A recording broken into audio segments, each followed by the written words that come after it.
negociantes. Negociemos. ¿Qué me ofrecéis? Preguntó el Septon Bart tras volver a arrellanarse. No tengo esos huevos. Desde luego, dijo el señor del mar. No podéis demostrar lo contrario. Sí, en efecto, los tuviera. No obstante, bueno, mientras no eclosionen, no son sino piedras. ¿Vuestro rey me guardaría inquina por 3 bonitas piedras? Ahora bien, si tuviera 3 crías, comprendería su inquietud. Admiro a vuestro Jaehaerys, eso sí, es una gran mejora comparado con su tío, y Braavos no desea verlo tan descontento. De modo que, en vez de piedras, voy a ofreceros oro. Y así fue como empezó la auténtica negociación. Hay quienes, incluso hoy en día, insisten en que el Septon quedó como un bufón ante el señor del mar, que le mintieron, le tendieron una trampa y lo humillaron. Señalan que regresó al desembarco del rey sin un solo huevo de dragón, lo cual es cierto. De todos modos, lo que sí llevó consigo no fue de poco valor. A instancias del señor del mar, el Banco de Hierro de Braavos condonó al Trono de Hierro el principal de su crédito. De un plumazo, la deuda de la corona se había visto reducida a la mitad. Y todo por el precio de 3 piedras, dijo Bart al rey. El señor del mar haría bien en confiar en que sigan siendo meras piedras, repuso Jaehaerys. Si llegase a oír tan solo un susurro sobre crías, su palacio sería lo primero que ardería. El acuerdo con el Banco de Hierro tendría gran importancia para todo el pueblo del reino en los años y décadas venideros, aunque sus efectos no fueron evidentes de inmediato. El despreciado consejero de la moneda del monarca, Rego Draz, revisó con esmero las deudas y las rentas de la corona tras el regreso del Septon Bart, y concluyó que la suma que previamente se debería haber pagado a Braavos podía dedicarse sin temores a un proyecto que el rey hacía ya tiempo que deseaba emprender en sus dominios: mayores reformas en desembarco del rey. Jaehaerys había ensanchado y enderezado las calles de la ciudad, y había puesto adoquines donde antes no había sino lodo, pero aún quedaba muchísimo por hacer. Desembarco del rey, en su estado actual, no tenía comparación alguna con Antigua, ni siquiera con Lannisport, y no digamos con las espléndidas ciudades libres de Allende el mar angosto. Su Alteza estaba decidido a hacerlas semejantes. Por tanto, trazó la planificación de una serie de drenajes y cloacas, para conducir las inmundicias de la ciudad bajo las vías urbanas hasta el río. El Septon Bart señaló al rey un asunto si cabe más importante. El agua potable del desembarco del rey no era apta sino para caballos y puercos, al decir de muchos. El agua del río era fangosa, y las nuevas cloacas del rey pronto la empeorarían. Las aguas de la bahía de Aguas Negras eran salobres en el mejor de los casos y saladas en el peor. Mientras que el rey, sus cortesanos y las gentes de alta cuna de la ciudad bebían cerveza, hidromiel y vino, esa agua pútrida era frecuentemente la única opción para el vulgo. A fin de resolver el problema, Bart propuso excavar pozos, algunos dentro de la ciudad y otros al norte, extramuros. Una serie de tuberías de cerámica vidriada y túneles transportarían el agua a la urbe, donde se almacenaría en 4 grandes aljibes para distribuirla entre la plebe por medio de fuentes públicas situadas en ciertas plazas y encrucijadas. El plan de Bart era costoso, de eso no cabe duda, y Rego Draz y el rey Jaehaerys se opusieron a tan enorme gasto, hasta que la reina Lisanne les sirvió una jarra de agua del río en la siguiente reunión del consejo y los retó a beberla. El agua se quedó sin degustar, pero los pozos y las conducciones pronto quedaron aprobados. La construcción requeriría más de un decenio, pero al final, las fuentes de la reina abastecerían de agua limpia a los desembarqueños durante muchas generaciones. Varios años habían pasado sin que el rey emprendiera un viaje, de modo que se programó que Jaehaerys y Lisanne visitaran por primera vez Invernalia y el norte. Sus dragones irían con ellos, claro está, pero más allá del cuello, las distancias eran largas, y las carreteras, malas, de modo que el rey se había hartado de tener que adelantarse volando y aguardar a que su escolta lo alcanzara. En esa ocasión, decretó que su guardia real, sus criados y sus séquitos saldrían con ventaja y dispondrían todos los preparativos para su arribo. Y así fue como 3 naves zarparon de desembarco del rey rumbo a Puerto Blanco, donde la soberana y él hicieron su primera escala. Sin embargo, los dioses y las ciudades libres tenían otros planes. Mientras los navíos del rey aún se dirigían hacia Septentrión, legados de Pentos y Tyros visitaron a su Alteza en la Fortaleza Roja. Ambas ciudades llevaban 3 años en guerra y estaban deseosas de firmar la paz, si bien no lograban ponerse de acuerdo sobre dónde debatir las condiciones. El conflicto había causado graves quebrantos al comercio por el mar angosto, hasta tal punto que el rey Jaehaerys había ofrecido ayuda a ambas urbes para poner fin a las hostilidades. Tras una larga negociación, el arconte de Tyros y el príncipe de Pentos habían quedado en reunirse en desembarco del rey para zanjar sus diferencias, siempre y cuando Jaehaerys actuase como intermediario y garantizase el cumplimiento del tratado resultante. Fue una propuesta que ni el rey ni su consejo vieron que pudieran rechazar, aunque supondría posponer el viaje previsto al norte. y les preocupaba que el señor de Invernalia, picajoso por demás, pudiese tomárselo como un desaire. La reina Alisande aportó la solución: ella partiría conforme a lo planificado, sola. Mientras el rey recibía al príncipe y al arconte, Jaehaerys podría reunirse con ella en Invernalia en cuanto concluyese el tratado de paz. En ello se quedó. Los viajes de la soberana Alisande comenzaron en la urbe de Puerto Blanco, donde decenas de miles de norteños acudieron a vitorearla y a contemplar a Ala de Plata con asombro y cierto terror. Era la primera vez que muchos veían un dragón. La cuantía de las multitudes sorprendía incluso a su señor. No sabía ella que hubiera tanto populacho en la ciudad, dijo. Al parecer, Teogmore Manderly. ¿De dónde ha salido tanta gente? Los Manderly eran únicos entre las grandes casas del norte. Aunque habían tenido su origen en el dominio, muchísimas centurias antes, habían hallado refugio cerca de la desembocadura del Cuchillo Blanco, cuando sus rivales los expulsaron de sus fértiles tierras de la ribera del Mander. Si bien eran fieramente leales a los Stark de Invernalia, habían llegado cargados con sus propios dioses del sur. Continuaban adorando a los siete y conservaban las tradiciones de la Orden de Caballería. Alisande Targaryen, siempre deseosa de aunar los 7 reinos,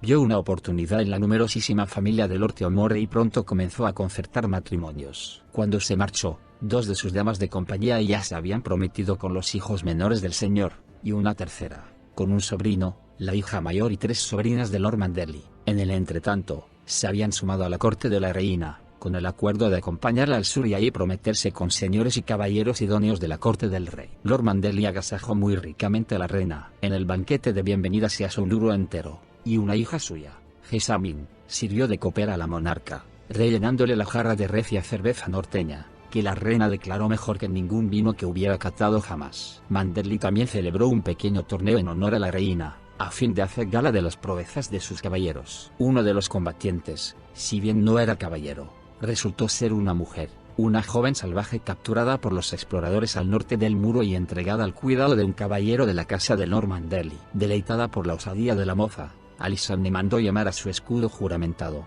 Jonkildark, y la salvaje y la sombra escarlata se batieron lanza contra espada mientras los norteños rugían de aprobación. Unos días después, la reina convocó a las damas de su corte en el salón de Lord Manderly, algo hasta entonces inaudito en el norte, y más de 200 mujeres y mozas se congregaron para transmitir sus pensamientos, inquietudes y cuitas a su Alteza. Tras partir de Puerto Blanco, el séquito de la reina remontó el Cuchillo Blanco hasta los Rápidos y continuó por tierra hasta Invernalia, mientras Alisande se adelantaba a lomos de Ala de Plata. La cordialidad de su recepción en Puerto Blanco no se repetiría en la ancestral sede de los reyes en el norte, donde tan solo Alaric Stark y sus hijos comparecieron para recibirla cuando su dragón aterrizó ante las puertas de su castillo. Lord Alaric tenía fama de ser recio como el pedernal, un hombre endurecido, se decía, severo e implacable, ahorrativo hasta un punto rayano en la tacañería, privado de sentido del humor y de alegría, frío. Ni Teomore Manderly, que era banderizo suyo, podía disentir. Stark era muy respetado en el norte, según dijo, pero no amado. El bufón de Lord Manderly lo expresó de otro modo: me da la impresión de que Lord Alaric no ha hecho de vientre desde los 12 años. El recibimiento que le deparó Invernalia no hizo nada por disipar sus temores en cuanto a lo que le cabía esperar de la casa Stark. Aún antes de desmontar para postrarse de hinojos, Lord Alaric observó con recelo la vestimenta de su Alteza y dijo: espero que traigáis algo más abrigado. A continuación declaró que no quería tener su dragón intramuros. No he visto Harrenhal, pero sé lo que pasó allí. Recibiría a los caballeros y damas de la reina a su llegada, y al rey asimismo, si encuentra el camino, pero no debían abusar de su hospitalidad. Esto es el norte, y se acerca el invierno. No podemos dar de comer a 1000 hombres mucho tiempo. Cuando la reina le aseguró que tan solo llegaría a un 10º de esa cifra, Lord Alaric gruñó y dijo: eso está bien. Cuantos menos, mejor. Como era de temer, le había disgustado que el rey Jaehaerys no se hubiera dignado acompañarla, y confesó no estar del todo seguro de cómo agasajar a una reina. Si esperáis bailes, mascaradas y danzas, habéis venido al lugar menos indicado. Lord Alaric había perdido a su esposa 3 años antes. Cuando la reina expresó su pesar por no haber llegado a tener el placer de conocer a Lady Stark, el norteño dijo: era una mormont de la isla del oso y no la habríais considerado jamás una dama. Pero a los 12 años acometió con un hacha a una manada de lobos, mató a 2 de ellos y se hizo una capa con sus pieles. Me dio también 2 hijos fuertes, y una hija tan placentera de contemplar como cualquiera de vuestras damas sureñas. Cuando su Alteza dejó caer que la complacería ayudar a concertar matrimonios para sus hijos con las hijas de grandes señores sureños, Lord Stark rehusó bruscamente. En el norte seguimos adorando a los antiguos dioses. Cuando mis chicos tomen esposa, se casarán ante un árbol corazón, no ante algún septón meridional. Pero Alysanne Targaryen no se rindió fácilmente. Los señores del sur honraban a los antiguos dioses tanto como a los nuevos, dijo Alora Alaric. Casi todos los castillos que conocía tenían un bosque de dioses, así como un seto,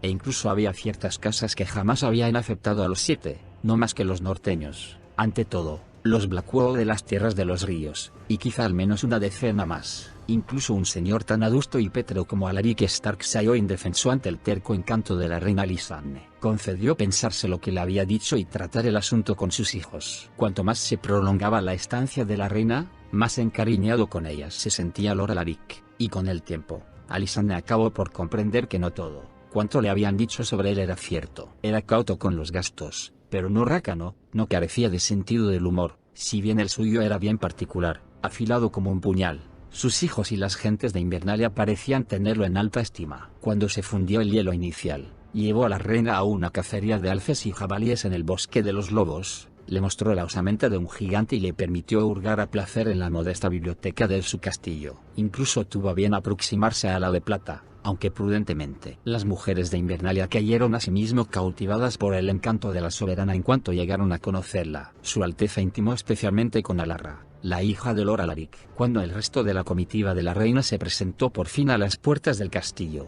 tras brigar con pantanos sin caminos y nieves estivales, la carne y el hidromiel corrieron con alegría pese a la ausencia del monarca. Entretanto, las cosas no marchaban tan bien en Desembarco del Rey. Las conversaciones del Tratado de Paz se habían enfangado más de lo previsto, ya que el antagonismo entre las dos ciudades libres era más profundo de lo que sospechaba el rey. Cuando intentó hallar un equilibrio, ambos bandos lo acusaron de favorecer al otro. Mientras el príncipe y el arconte regateaban, empezaron a surgir peleas entre sus hombres por toda la ciudad, en posadas, burdeles y tabernas. Un guardiapento sí fue atacado y muerto, y 3 noches después incendiaron la galera del arconte mientras se hallaba fondeada. La partida del monarca se retrasó una y otra vez. En el norte, la reina Alysanne se impacientó por tanta espera y decidió pedir venia para abandonar Invernalia durante un tiempo y visitar a los hombres de la Guardia de la Noche en el Castillo Negro. La distancia era considerable, aún volando. Su Alteza tomó tierra en Último Hogar y en varias torres y bastiones menores durante el trayecto, para gran sorpresa y delicia de sus señores. Mientras una parte de su cortejo se apresuraba tras ella, el resto se había quedado en Invernalia. Su primera visión del muro desde lo alto cortó la respiración a Alysanne, según contaría más adelante al rey. Cundía cierta preocupación sobre el recibimiento que darían a la reina en el Castillo Negro, ya que muchos hermanos negros habían sido clérigos humildes e hijos del guerrero antes de la supresión de sus órdenes. Pero Lord Stark envió cuervos por delante para advertir de su llegada, y Lothar Burley, el Lord Comandante de la Guardia de la Noche, reunió a 800 de sus mejores hombres para recibirla. Aquella noche, los hermanos negros agasajaron a la soberana con un banquete a base de carne de mamut regada con hidromiel y cerveza negra. A la alborada de la jornada siguiente, Lord Burley llevó a su Alteza a la cima del muro. Aquí acaba el mundo, le dijo señalando la vasta extensión verde del bosque encantado que quedaba allende. Burley se disculpó por la escasa calidad de los alimentos y bebidas con que se obsequiara la reina y por la rusticidad de los aposentos del Castillo Negro. Hacemos lo que podemos, Alteza, le explicó el Lord Comandante, pero nuestros cáteres son duros, nuestros salones, fríos, y nuestra comida es alimenticia, concluyó la reina. Y eso es cuanto requiero. Me placerá comer como vos. Los hombres de la Guardia de la Noche se habían quedado tan petrificados ante la dragona como el pueblo de Puerto Blanco. Si bien la reina señaló que a la de plata no le gusta este muro, aunque era verano y el muro lloraba, aún se podía sentir el frío del hielo al soplar el viento, y cada ráfaga hacía silbar y gruñir al animal. 3 veces sobrevolé con ala de plata el Castillo Negro y 3 veces traté de conducirla al norte. Más allá del muro escribiría Alysanne a Jaehaerys, pero siempre viraba hacia el sur y se negaba a seguir. Jamás pensé que rehusara llevarme a donde yo desease. Me reía al aterrizar para que los hermanos negros no se dieran cuenta de que estaba desconcertada. Pero me preocupó y continúa preocupándome. En el Castillo Negro, la reina vio a sus primeros salvajes. Poco antes habían capturado a una partida atacante que trataba de escalar el muro, y habían confinado en jaulas a una docena de maltrechos supervivientes de la refriega para inspeccionarlos. Cuando su Alteza preguntó qué se iba a hacer de ellos, le dijeron que les cortarían las orejas antes de liberarlos al norte del muro. A todos menos a 3, dijo su acompañante, señalando a 3 prisioneros que ya habían perdido las orejas. A esos 3 los decapitaremos, ya los habíamos capturado antes. Si los demás fueran sabios, considerarían la pérdida de las orejas una lección y se quedarían en su lado del muro. Pocos lo hacen. 3 de los hermanos habían sido trovadores antes de vestir el negro y se turnaban tocando para su alteza por las noches, regalándola con baladas, canciones de guerra y suaves melodías cuartelarias. El Lord Comandante Burleigh en persona llevó a la reina al bosque encantado, con un centenar de exploradores por escolta. Cuando Alisande expresó su deseo de ver otros de los fuertes que jalonaban el muro, Benton Glover, el capitán de los exploradores, la condujo hacia occidente por lo alto del muro, más allá de la Puerta de la Nieve y el Fuerte de la Noche, donde descendieron y pernoctaron el camino, según decidió la soberana. Era el viaje más pasmoso que jamás hubiera experimentado, tan divertido como frío, aunque aquí el viento sopla tan fuerte que temía que nos volara del muro. El Fuerte de la Noche se le antojó sombrío y siniestro. Es tan grande que los hombres parecen diminutos a su lado, como ratones en un castillo en ruinas, dijo a Jaehaerys, y hay una oscuridad allí, un sabor en el aire. Me alivió abandonar ese lugar. No se debe pensar que los días y las noches de la reina en el Castillo Negro se dedicaron totalmente a tales excursiones. Había acudido por el trono de hierro, según recordó a Lord Burleigh, y muchas tardes las pasó con él y sus oficiales hablando de los salvajes, el muro y las necesidades de la Guardia de la Noche. Por encima de todo, una reina debe saber escuchar, decía Alysanne Targaryen con frecuencia. En el Castillo Negro puso en práctica tales palabras. Escuchó, oyó y se ganó la eterna devoción de los hombres de la Guardia de la Noche por sus actos. Comprendía la necesidad de tener un castillo entre la Puerta de la Nieve y Marcahielo, dijo a Lord Burleigh, pero el Fuerte de la Noche se desmoronaba. Era enorme en demasía y seguramente fuera ruinoso calentarlo. La Guardia de la Noche debía abandonarlo, dijo, y construir un castillo de menor tamaño más al este. Lord Burleigh no podía disentir, pero le explicó que la Guardia de la Noche carecía de fondos para edificar castillos. Alysanne se había anticipado a tal objeción.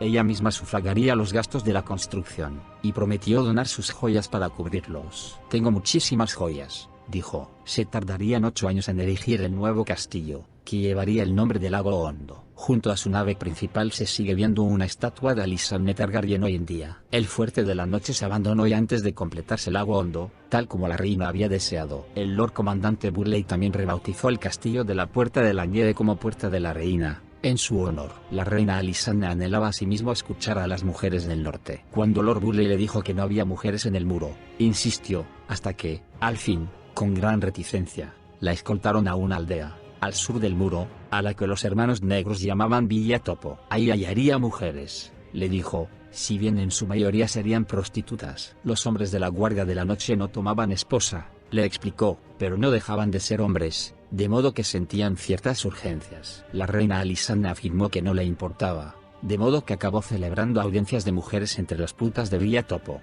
Y ahí oyó ciertas historias que transformarían los 7 reinos para siempre. En desembarco del rey, el arconte de Tyros, el príncipe de Pentos y Jaehaerys Targaryen de Poniente, al fin, sellaron un tratado de paz eterna. Que se llegase a tal pacto se consideró una suerte de milagro, y se debió sobre todo a la amenaza velada del monarca de que Poniente podía intervenir en la guerra si no se llegaba a una entente. Los acontecimientos posteriores resultarían ser menos halagüeños que las negociaciones. A su regreso a Tyros, se oyó decir al arconte que desembarco del rey era un río pestilente al que no cabía llamar ciudad, mientras que los maestres de Pentos estaban tan descontentos con las condiciones, que sacrificaron a su príncipe a sus singulares dioses, tal como se acostumbra en dicha ciudad.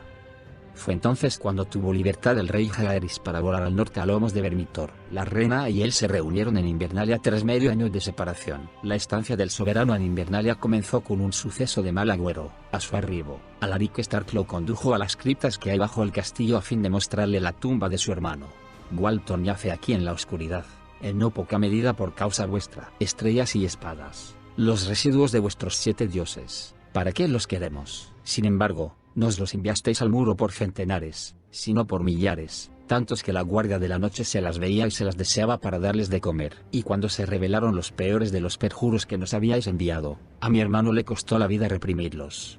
Un costoso precio, coincidió el rey, pero jamás fue nuestra intención. Os doy nuestro pésame, mi señor, y nuestra gratitud.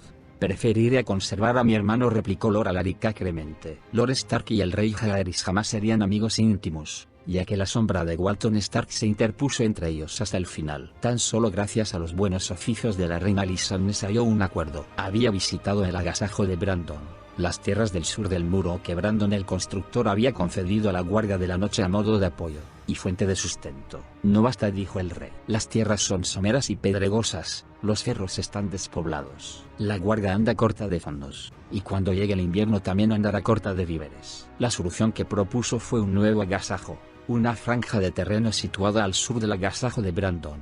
La idea no plugo a Lord Alaric. Si bien era un firme aliado de la Guardia de la Noche, sabía que los señores que poseían los fondos a la sazón pondrían reparos a que los regalaran sin su venia. No me cabe duda de que podréis persuadirlos, Lord Alaric, dijo la reina. Al final, seducido por ella como siempre, Alaric Stark convino en que, en efecto, podría. Y así fue como la extensión del agasajo se dobló de un plumazo. Poco más cabe decir sobre la estancia de los reyes Jaehaerys y Alysanne en el norte. Tras pasar otra quincena en Invernalia, se dirigieron a la ciudadela de Torren y, de ahí, a Fuerte Túmulo, donde Lord Dustin les mostró el fuerte del primer rey y celebró un remedo de torneo en su honor. Si bien poca cosa fue comparado con los torneos del sur. Desde ahí, per Victoria la de Plata transportaron a Jaehaerys y Alysanne de vuelta al desembarco del rey. Los hombres y mujeres de su séquito padecieron más arduo viaje de regreso. Se desplazaron por tierra desde Fuerte Túmulo hasta Puerto Blanco, donde embarcaron. Aún antes de que los demás llegasen a Puerto Blanco, el rey Jaehaerys ya había convocado a su consejo en la Fortaleza Roja, a fin de considerar un ruego de su reina. Cuando se reunieron el Septon Bart,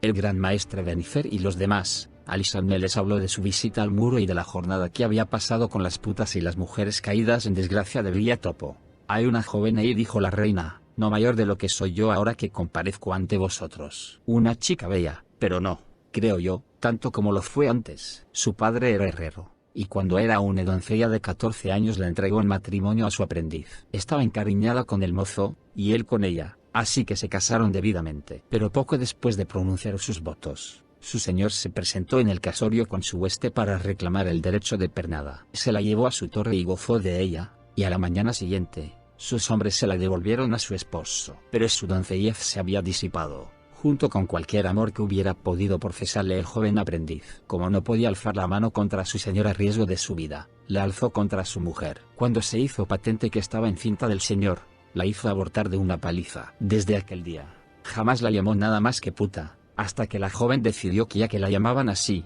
como tal viviría, de modo que se dirigió a Villa Topo. Y ahí habita hasta el día de hoy, una niña triste, destrozada. Pero, mientras tanto, en otras aldeas, otras doncellas se casan y sus señores reclaman la pernada. La suya era la peor historia, aunque no la única. En Puerto Blanco, en Villa Topo, en Fuerte Túmulo, otras mujeres hablaban igualmente de su primera noche. Lo ignoraba, señores míos. Oh, conocía la tradición. Aún en Rocadragón se habla de hombres de mi propia casa, de Targaryen, que se han refocilado con las mujeres de los pescadores y los sirvientes, y que les han hecho hijos. Semillas de dragón los llaman, dijo Jaehaerys con evidente renuencia. No es nada de lo que jactarse, pero ha pasado, tal vez más de lo que nos gustaría reconocer. Tales hijos son queridos. No obstante, el propio Orys Baratheon era semilla de dragón, hermano bastardo de nuestro abuelo. Si fue concebido en la pernada, tanto ya no sé decir, pero Lord Aerion era su padre, eso sí que es bien sabido. Se hicieron regalos. Signo de interrogación abierta. ¿Regalos?,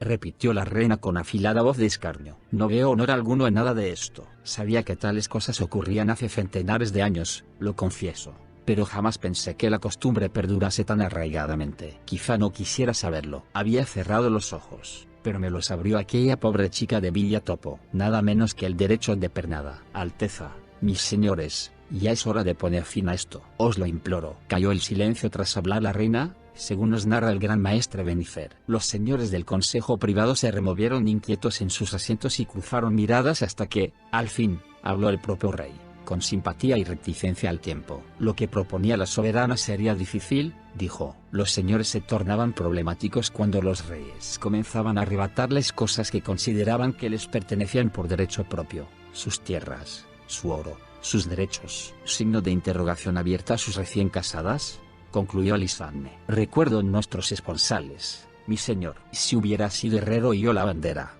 y algún señor hubiera venido a reclamarme y arrancarme la virtud el día de nuestro casamiento, ¿qué habrías hecho? Matarlo, dijo Jaehaerys. Pero yo no soy herrero.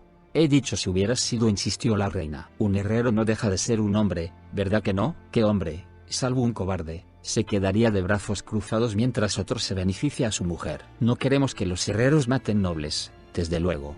Se volvió hacia el gran maestre Benifegion. Sé cómo murió Garzón Coeris el invitado. ¿Cuántos ejemplos más habrá habido?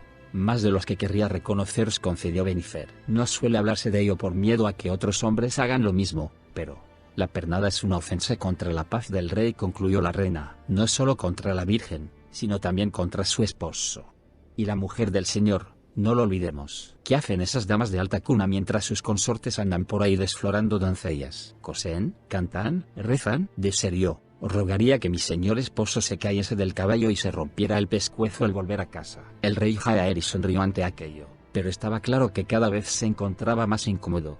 El derecho de pernada es muy antiguo, arguyó, y si bien con escasa pasión tan consustancial al señorío como el derecho de condenar a muerte, raramente se practica al sur del cuello, según me cuentan, pero es una prerrogativa señorial a la que algunos de mis más pertinaces banderizos detestarían tener que renunciar. No te equivocas, amor mío, pero a veces es mejor dejar dormir al dragón.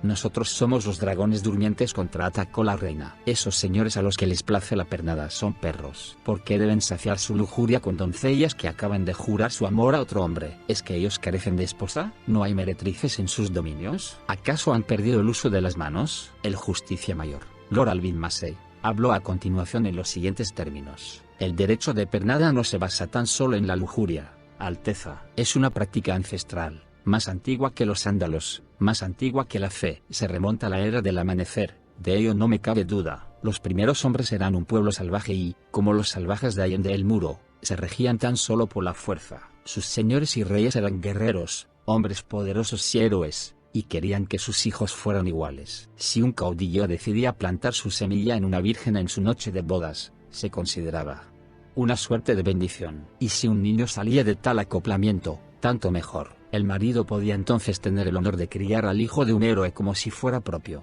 Tal vez fuese así hace 10.000 años, replicó la reina, pero los señores que reclaman el derecho de pernada hoy en día ya no son héroes. ¿No habéis oído a esas mujeres hablar de ellos? Yo, sí, hombres viejos, gordos, crueles, sifilíticos, violadores, babosos, cuajados de costras, con cicatrices, con ampollas, señores que hace medio año que no se lavan, con el pelo grasiento y cuajado de piojos. Esos son vuestros poderosos hombres. Escuché a las jóvenes, y ninguna se había sentido bendecida.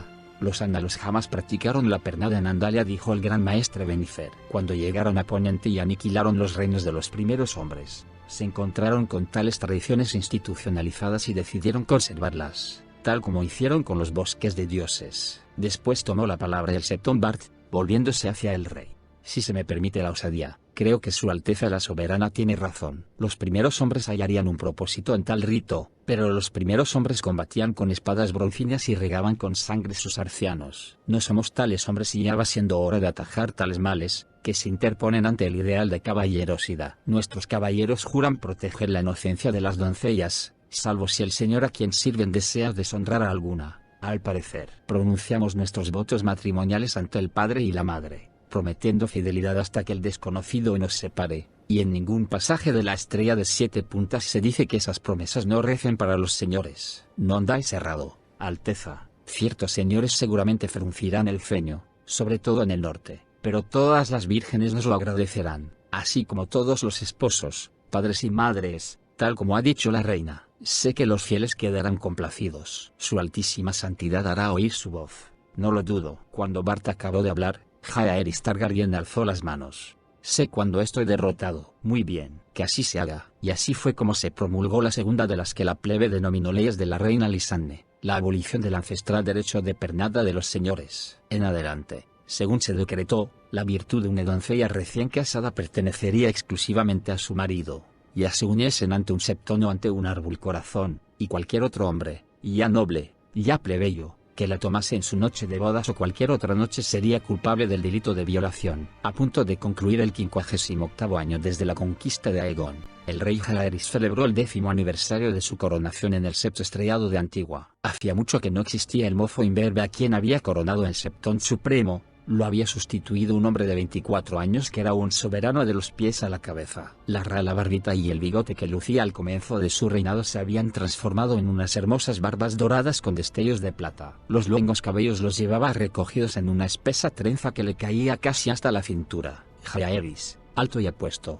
se movía con fácil gracia, ya fuera en la pista de baile o en el patio de armas. Su sonrisa, se decía, podía calentar el corazón de cualquier doncella de los 7 reinos, y su ceño fruncido podía helar la sangre de cualquier hombre. En su hermana teníamos a una reina aún más amada que él, la bondadosa reina Lisanne. La llamaba la plebe desde Antigua hasta el muro. Los dioses habían bendecido a la pareja con 3 fuertes hijos, 2 espléndidos principitos y una princesa que era el ojo derecho del reino. En el primer decenio de su reinado habían conocido la pena y el horror, la traición y el conflicto, así como la muerte de seres queridos, pero habían capeado las tormentas y sobrevivido a las tragedias para salir fortalecidos y mejores gracias a tanto padecimiento. Sus logros eran innegables. Los 7 reinos estaban en paz y eran más prósperos que en ningún otro tiempo del que se tuviera memoria. Era el momento de celebrarlo, y se celebró con un torneo en desembarco del rey el día del aniversario de la coronación. La princesa Daenerys y los príncipes Aemon y Baelon compartieron el palco real con sus padres y se extasiaron con los vítores de la multitud.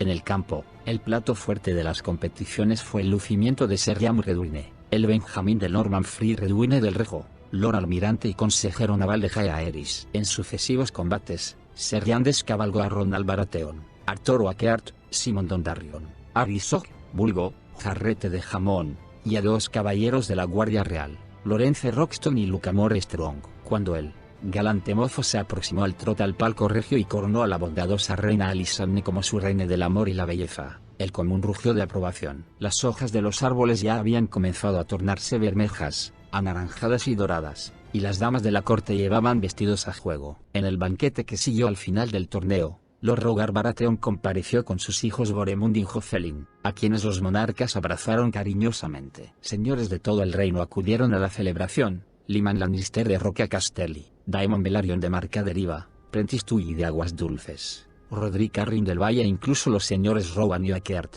cuyas huestes habían marchado en otros tiempos con el Septón Luna. Theomore Manderly defendió del norte. Alaric Stark, no, pero sí sus hijos, y con ellos, su hija Alarra, arrebolada, para asumir sus nuevos deberes como dama de compañía de la reina. El Septón Supremo estaba demasiado enfermo para asistir, pero envió a su más reciente sieta, Rhaeya, que había sido Targaryen, aún tímida pero sonriente. Se dijo que la reina lloró de dicha al verla, ya que en rostro y en figura era la viva imagen de su hermana Aerea. Si bien mayor, fueron momentos de cariñosos abrazos, sonrisas, brindis y reconciliaciones, de renovar antiguas amistades y entablar nuevas, de risas y besos. Fueron buenos tiempos, un otoño dorado, una época de paz y plenitud. Pero se acercaba el invierno. El 7º día del año 59 después de la conquista de Aegon, una baqueteada nave arribaba a duras penas al canal de los susurros y amarraba en el puerto de Antigua. Tenía las velas parcheadas, rasgadas y cuajadas de sal, la pintura, descolorida y desconchada. El pendón que flameaba en el mástil estaba tan decolorado por el sol que resultaba irreconocible. No se descubrió su penoso estado hasta que quedó amarrada en el muelle. Era el Lady Meredith, visto por última vez al zarpar de Antigua casi 3 años antes, cuando emprendía la travesía del mar del ocaso. Cuando la tripulación empezó a desembarcar, multitud de mercaderes, porteadores, rameras, marinos y ladrones se quedaron boquiabiertos. 9 de cada 10 hombres que pisaban tierra eran negros o parduzcos. Oleadas de entusiasmo recorrían los muelles. En efecto, el Lady Meredith había logrado cruzar el mar del ocaso. Eran las gentes de tan fabulosas partes del extremo occidental tan cetrinas como los estibeños. Tan solo cuando desembarcó el mismísimo Ser Eustace Towers se extinguieron los murmullos. El nieto de Lord O'Neill se encontraba demacrado y asolanado, y le surcaban el rostro unas arrugas de las que carecía al embarcarse. Lo acompañaba un puñado de hombres de Antigua, todo cuanto quedaba de su tripulación. Un agente de aduanas de su abuelo lo recibió en el puerto y cruzó con él unas breves palabras. No era que los tripulantes de Lady Meredith pareciesen estibeños, era que se trataba de genuinos estibeños enrolados en sotorios. Por salarios de ruina, se dolía Ser Eustace,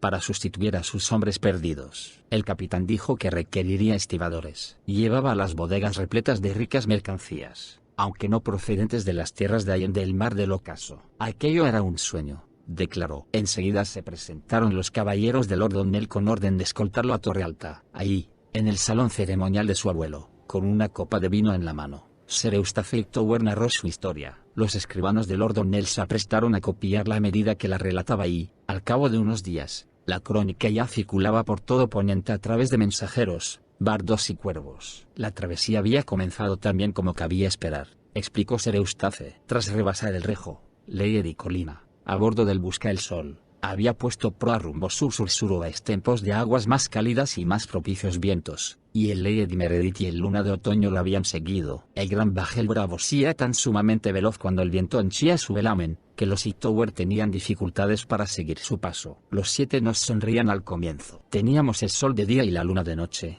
y el viento más favorable que pudieran esperar un hombre o una doncella. No estábamos completamente solos. De cuando en cuando divisábamos pescadores, y una vez, un gran navío oscuro que tan solo podía ser un ballenero de Ib. Y peces, muchísimos peces. Los delfines nadaban a nuestra vera, como si jamás hubieran visto un barco. Todos nos considerábamos benditos. A los 12 días de plácida navegación, tras zarpar de poniente, el Busca el Sol y sus 2 compañeros se encontraban en la latitud sureña de las Islas del Verano, según calcularon, y más a occidente de lo que se hubiera aventurado jamás nave alguna, o al menos nave alguna que hubiera regresado para contarlo. A bordo del Lady Meredith y del Luna de Otoño se abrieron barriles de dorado vino del Rejo para brindar por la hazaña. En el Busca el Sol, los marineros tomaron vino con miel especiado del Lannisport, y si a alguno le parecía inquietante no haber visto una sola ave en 4 días, se mordió la lengua. Los dioses odian la arrogancia del hombre, según nos aleccionan los septones, y la estrella de 7 puntas nos dice que la soberbia precede la caída. Muy bien podría ser que Alice Colina y los Hightower lo celebrasen con excesivo alborozo y demasiado pronto,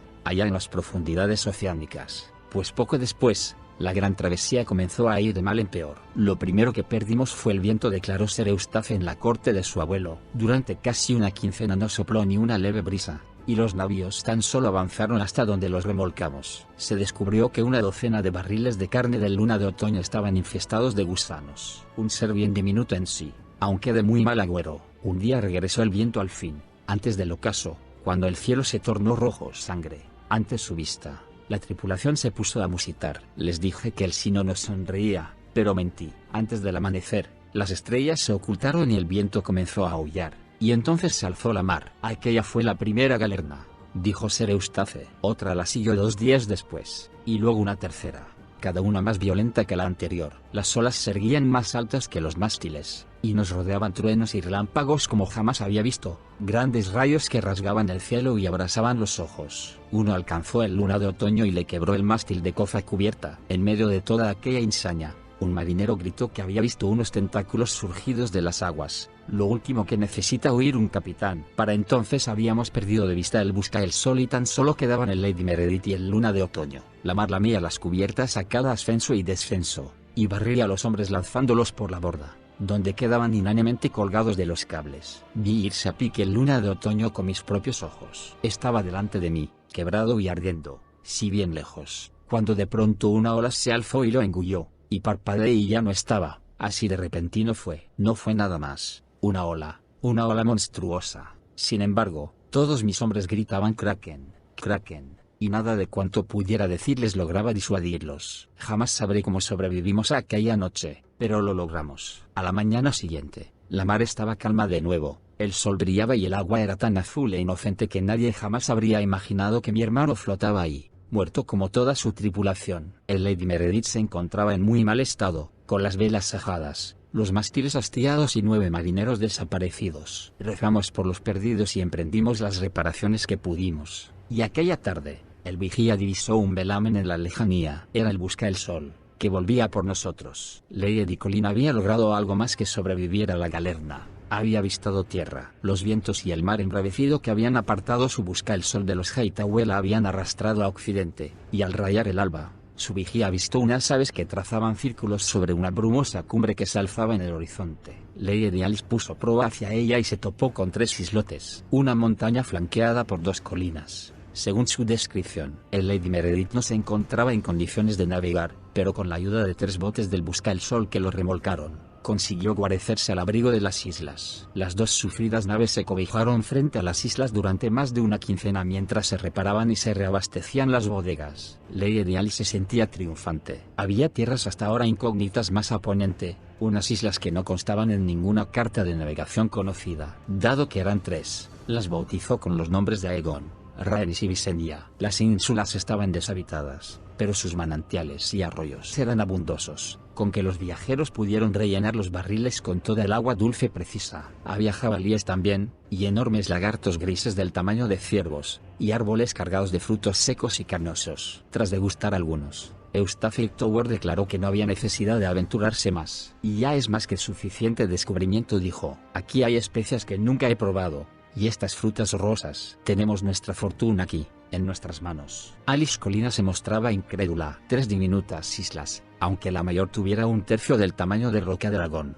no eran nada. Las auténticas maravillas quedaban más al oeste. Puede que hubiese un nuevo esos ahí en el horizonte. O, tal vez, otro millar de leguas de vacuo océano, replicó Sir Eustace. Y aunque Lady Alice porfió, rogó y tejió redes de palabras en el aire, no logró persuadirlo. Por más que lo hubiese deseado, mi tripulación nunca lo habría permitido, dijo a Lord O'Neill en torre alta. Sin excepción alguna, del primero al último estaban convencidos de haber visto como un gigantesco kraken arrastraba al luna de otoño a las profundidades marinas. De haber dado orden de proseguir la navegación, me habrían arrojado por la borda y se habrían buscado otro capitán. Los expedicionarios se habían separado al partir del archipiélago. El Lady Meredith puso proa a oriente, camino de casa, mientras que Alice Colina y su busca el sol pusieron rumbo hacia occidente, en pos del sol. La travesía de regreso de Sir Eustace Hightower resultó ser tan azarosa como la inicial. Hubo más galernas que capear, si bien ninguna tan terrible como la que había echado a pique a su nave hermana. Tuvieron los vientos en contra, lo cual los obligó a ir corrigiendo la bordada continuamente. Habían embarcado 3 grandes lagartos grises, y uno mordió al timonel, cuya pierna se tornó verdosa y requirió la amputación. Unos días después se toparon con un grupo de leviatanes. Uno de ellos, un gran macho blanco mayor que un navío, golpeó el Lady Meredith y le quebró el casco. Después, Sir Eustace cambió el derrotero rumbo a las Islas del Verano,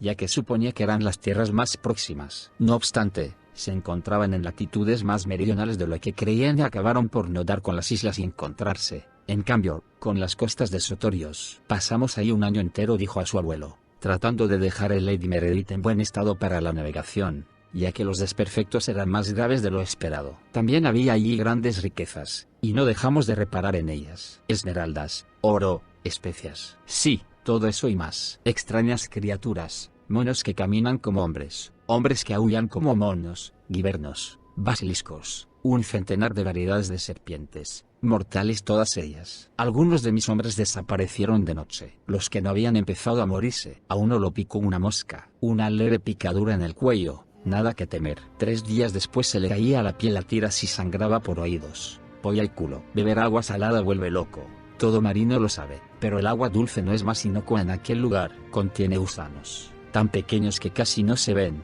y si alguien se los tragaba, ponían huevos en su interior. Y las fiebres. Apenas pasaba un día en que la mitad de los hombres estuvieran en forma para el trabajo. Todos habríamos perecido, creo, mas vinieron a nosotros.